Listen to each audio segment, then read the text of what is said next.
All right, are you ready to jump into your own project? Let's do it. We are going to find the thing that you uniquely can make. I'm not looking for perfection. In fact, I actually don't want to see perfection. I don't want you to make something shiny. Otherwise, people are going to look at this and be like, well, this person doesn't need money, right? They can make something perfect all on their own. So I want you to make something that is a little bit rough around the edges, something that's clearly, made in your house, made on your own.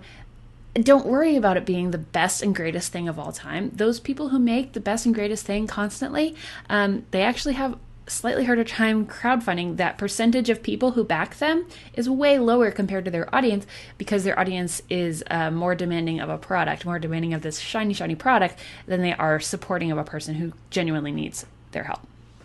So don't worry about that when you're thinking about, I don't have the time, I don't have the skills.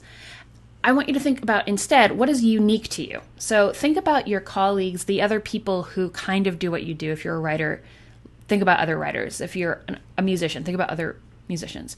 And think, what makes me different than them? Not just in the kind of art I make, but like as a human. When I'm sitting in this group of writers, I'm like, I'm such a weirdo because I do this. And embrace that weird, unique thing, because that is going to be what really helps you. So is it a cultural history or a family difference? Do you have hobbies, fandoms, skills? Like, do you have a day job set of skills that makes you different? What are these things that you might think of as distractions, right? And look back on that mission statement, that thing that really is driving you. That unique thing is going to really help as we figure out what your project is going to be. I also want you to think about what time you have to create your project, because that's going to help you drive what you create. And that's right, it can be any amount of time. Honestly, it could be an hour a week. That's fine. And that's like really kind of great as an amount of time to spend on building your audience through art.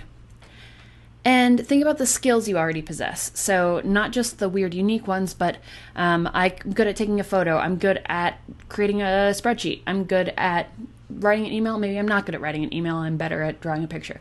Think about those as well.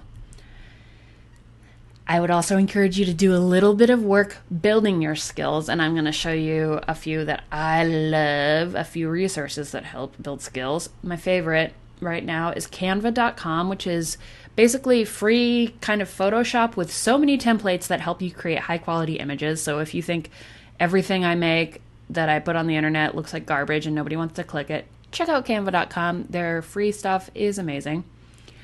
If you think I can't edit video, I don't have video editing software, my band tours to local libraries a lot, and every time we're there, we meet their tech people, and they're like, yeah, we have all of these amazing resources. We have a podcast studio, we have video editing stuff, and nobody knows about it. Check it out, because you may be the person who gets in there and becomes best friends with the tech studio and gets to use all of their free stuff. It's pretty great. Libraries are awesome. And also Google it, because there is an immense amount of resources out there in the world that you just don't even know exist. So give it a shot. So your homework is going to be to fill out a worksheet that takes into account all of those things that I've just said, and to come up with 3 ideas of a weekly project. I want you to come up with 3 so that you can test them all out and figure out which one works best for you. Why is it going to be weekly? I think that the internet really responds to things in regularity, and you will respond to things in having a schedule and a deadline a little bit better. So let's try doing something at least weekly.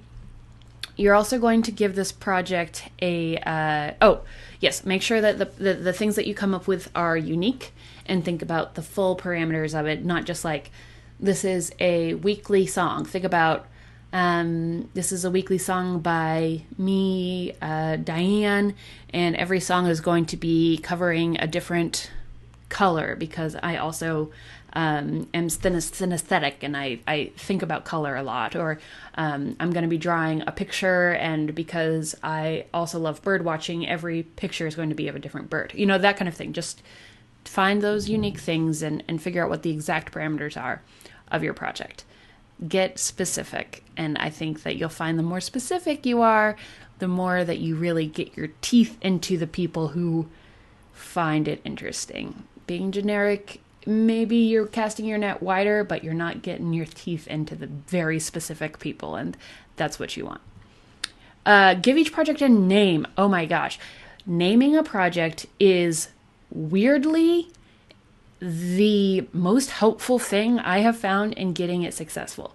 I have done weekly videos on our channel, my band's YouTube channel, for weeks and weeks and weeks, and been like, okay, this is great. And then as soon as I give that project a name, people will start congratulating me on the creation and the success of a project.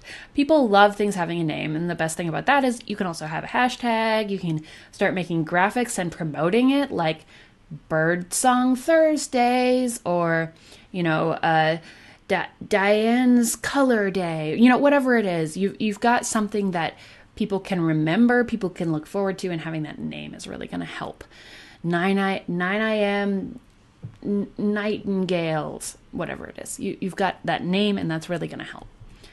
And then start thinking about creation. So that's going to be your homework. I am so excited for you to start working on this. The next video, I am going to go through the worksheet as an example. So that's a bonus video, but you can see how I would go through that for my own project. And I hope you enjoy that, and I hope you enjoy doing your worksheet. Please feel free to start pitching your projects in the Facebook group if you haven't already gotten in there.